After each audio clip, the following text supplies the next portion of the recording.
ದಿನಾಂಕ November 21, episode 44ರ highlights. 7ನೇ ವಾರ ಶುರುವಾಗಿದೆ. ವಾರದ ಖರ್ಚಿನ ಹಾಲು ಸಂಪಾದಿಸಿದ್ದಾಯ್ತು. ಕಿಚನ್ ಕಮಿಟಿ ಸರಿ ಇಲ್ಲಪ್ಪ ಅಂತ ತಮಾಷೆ ಮಾಡಿದ್ದ ಭುವನ್ ಮೇಲೆ ಕಿಚನ್ ಟೀಮ್ ದಾದಾಗಿರಿ. ಪಾತ್ರೆ ತೊಳೆಯೋದಕ್ಕೆ ಹೆಲ್ಪ್ ಮಾಡ್ತಿರೋ ವಿಮ್ ಜೊತೆ ಸಂಜನಾ ಡ್ಯೂಯೆಟ್. ಕ್ಯಾಪ್ಟನ್ಸಿ ರೇಟಿಂಗ್ ಸಮಯದಲ್ಲಿ ಎಲ್ಲರ ಕಮೆಂಟ್ಸ್ ಕೇಳಿ ನಿರಂಜನ್ ಅವರು ನನ್ನ ಮಾತುಗಳನ್ನ ಇಷ್ಟು ಸೀರಿಯಸ್ ಆಗಿ ತಗೊಂಡಿದ್ರೆ ಇನ್ನು ಮುಂದೆ ನಾನ್ ಹೇಗಿರ್ಬೇಕೋ ಗೊತ್ತು ಅಂತ ಹೇಳಿದ್ರು. ಅದನ್ನೇ ಇಟ್ಕೊಂಡು ಶಾಲಿನಿ ಮತ್ತೆ ಕೀರ್ತಿ ಅವರನ್ನ ಗೋಳೊಯ್ಕೋತಾ ಇದ್ದಾರೆ. ಕ್ಯಾಪ್ಟನ್ ಸಿಲೆಕ್ಷನ್ ಶುರುವಾಯ್ತು. ಒಬ್ಬೊಬ್ಬರೇ ಕನ್ಫೆಷನ್ ರೂಮ್ ಗೆ ಹೋಗಿ ತಮ್ಗೆ ಇಷ್ಟ ಇಲ್ಲದ ಇಬ್ಬಿಬ್ಬರ ಹೆಸರುಗಳನ್ನ ಹೇಳಿ ಬಂದ್ರು. ಹೀಗೆ ಎಲ್ಲರ ಮತಗಳನ್ನ ಪರಿಗಣಿಸಿ ಮಾಳವಿಕಾ ಮತ್ತೆ ಪ್ರಥಮ್ ಕ್ಯಾಪ್ಟನ್ ಗಳಾಗಬಾರದು ಅಂತ ಮನೆಯ ಸದಸ್ಯರು ಇಚ್ಛಿಸಿದ್ದಾರೆ ಅಂತ ಬಿಗ್ ಬಾಸ್ ತಿಳಿಸಿದ್ರು. ನಂತರ ಈ ಇಬ್ಬರನ್ನ ಮತ್ತೆ ಹೋದ ವಾರದ ಕ್ಯಾಪ್ಟನ್ ನಿರಂಜನನ್ನ ಬಿಟ್ಟು ಎಲ್ಲರಿಗೂ ತರಕಾರಿ ತಿನ್ನೋ ಟಾಸ್ಕ್ ಬಂತು. ಎಲ್ಲಾ ತರಕಾರಿಗಳನ್ನ ತಿಂದು ಮುಗಿಸಿದವರು ಅಥವಾ ಅತಿ ಹೆಚ್ಚು ತಿಂದವರು ಕ್ಯಾಪ್ಟನ್. ಈರುಳ್ಳಿ ತಿಂದು ಸಂಜನಾ ಕಣ್ಣಿಂದ ಧಾರಾಕಾರ ನೀರಿಳಿತಾ ಇದೆ. ಭುವನ್ ಅವರು ಅತಿ ಹೆಚ್ಚು ತರಕಾರಿಗಳನ್ನ ತಿಂದಿದ್ದಾಯ್ತು, ಗೆದ್ದಿದ್ದೂ ಆಯ್ತು, ವಾಂತಿ ಮಾಡಿದ್ದೂ ಆಯ್ತು. ಕ್ಯಾಪ್ಟನ್ ಆದ ತಕ್ಷಣ ಭುವನ್ ಧ್ಯಾನ ಹಚ್ಕೊಂಡು ಕೂತ್ಕೊಂಡ್ಬಿಟ್ಟಿದ್ದಾರೆ. ಕೀರ್ತಿ, ಭುವನ್, ಮೋಹನ್ ಮತ್ತೆ ಓಂ ಪ್ರಕಾಶ್ ಪ್ರಥಮ್ ಬಗ್ಗೆ ಮಾತಾಡ್ತಾ ಇದ್ದಾರೆ.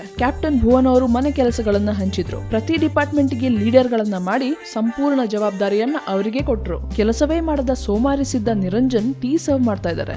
ರಾತ್ರಿ ಬಿಗ್ ಬಾಸ್ ಭುವನನ್ನ ಕರೆದು 5 ದುಪ್ಪಟ್ಟಗಳನ್ನ ಕೊಟ್ಟು ಪ್ರತಿ ಪುರುಷ ಸದಸ್ಯರಿಗೆ ಒಂದೊಂದನ್ನ ಕೊಡುವಂತೆ ಸೂಚಿಸಿದ್ರು. ಪ್ರತಿಯೊಬ್ಬ ಸದಸ್ಯೆ ಕನ್ಫೆಷನ್ ರೂಮ್ ನಿಂದ ಒಂದೊಂದು ಚೀಟಿ ತಕೊಂಡು ಹೋಗುವಂತೆನೂ ಸೂಚಿಸಿದ್ರು. ಪ್ರತಿಯೊಂದು ಚೀಟಿಯಲ್ಲಿ ಒಂದೊಂದು ಬಣ್ಣದ ಹೆಸರಿತ್ತು. ತಮಗೆ ಸಿಕ್ಕಿದ ಚೀಟಿಯಲ್ಲಿ ಬರೆದ ಬಣ್ಣದ ದುಪ್ಪಟ್ಟ ಹೊಂದಿರೋ ಗಂಡಸಿನೊಂದಿಗೆ ಮಹಿಳೆಯರ ಜೋಡಿ. ಇದೇ ಈ ವಾರದ luxury budget task Big Boss ಜೋಡಿ. ಬಿಗ್ ಬಾಸ್ ಕೊಟ್ಟ ಚಾಲೆಂಜ್ ಗಳನ್ನ ಪೂರೈಸಿದ್ರೆ ಅವರಿಗೆ ಪ್ರತಿ ಟಾಸ್ಕ್ ಗೆ ಒಂದು ಬೊಂಬೆ. ವಾರದ ಕೊನೆಗೆ ಅತಿ ಹೆಚ್ಚು ಬೊಂಬೆಗಳನ್ನು ಹೊಂದಿರೋರು ವಿನ್ನರ್ಸ್. ಅವರಿಗೆ ಈ ವಾರದಲ್ಲಿ ಲಕ್ಸುರಿ ಬಜೆಟ್ ಜೊತೆ ಬರುವ ವಾರ ಇಮ್ಯುನಿಟಿ ಕೂಡ. ಈ ಟಾಸ್ಕ್ ಅಲ್ಲಿ ಜೋಡಿಗಳಾಗಿರೋ ಸದಸ್ಯರು ಸಂಜನಾ ಕೀರ್ತಿ, ಶಾಲಿನಿ ಪ್ರಥಮ್, ರೇಖಾ ಓಂ ಪ್ರಕಾಶ್, ಮಾಳವಿಕಾ ನಿರಂಜನ್ ಮತ್ತೆ ಶೀತಲ್ ಮೋಹನ್. ಈ ವಾರದ ನಾಮಿನೇಷನ್ ಪ್ರಕ್ರಿಯೆ ಶುರುವಾಯಿತು. ನಾಮಿನೇಟ್ ಆಗಿದ್ದು ಒಟ್ಟು 7 ಜನ. ಸಂಜನಾ, ಪ್ರಥಮ್, ಓಂ ಪ್ರಕಾಶ್, ರೇಖಾ, ಮೋಹನ್, ನಿರಂಜನ್ ಮತ್ತೆ ಮಾಳವಿಕಾ ಅವರನ್ನ ಡೈರೆಕ್ಟ್ ನಾಮಿನೇಟ್ ಮಾಡಿದ್ದಕ್ಕೆ ಕ್ಯಾಪ್ಟನ್ ಭುವನ್ ಕೇಳಬೇಕಾಯ್ತು ಚುಚ್ಚು ಮಾತುಗಳು. ನಿಮ್ಗೆ ಈಗಿನ ಬಿಗ್ ಬಾಸ್ ಮನೆಯ ಸದಸ್ಯರಲ್ಲಿ ಯಾರಿಷ್ಟ, ಯಾಕೆ ಇಷ್ಟ ಅಂತ ನಮ್ಗೆ ಕಮೆಂಟ್ಸ್ ಬಾಕ್ಸ್ ನಲ್ಲಿ ತಿಳಿಸಿ. ಇನ್ ಮುಂದೆ ಬಿಗ್ ಬಾಸ್ ಮನೆಯಲ್ಲಿ ಏನೆಲ್ಲ ನಡೆಯುತ್ತೆ ಅನ್ನೋ ಅಪ್ಡೇಟ್ಸ್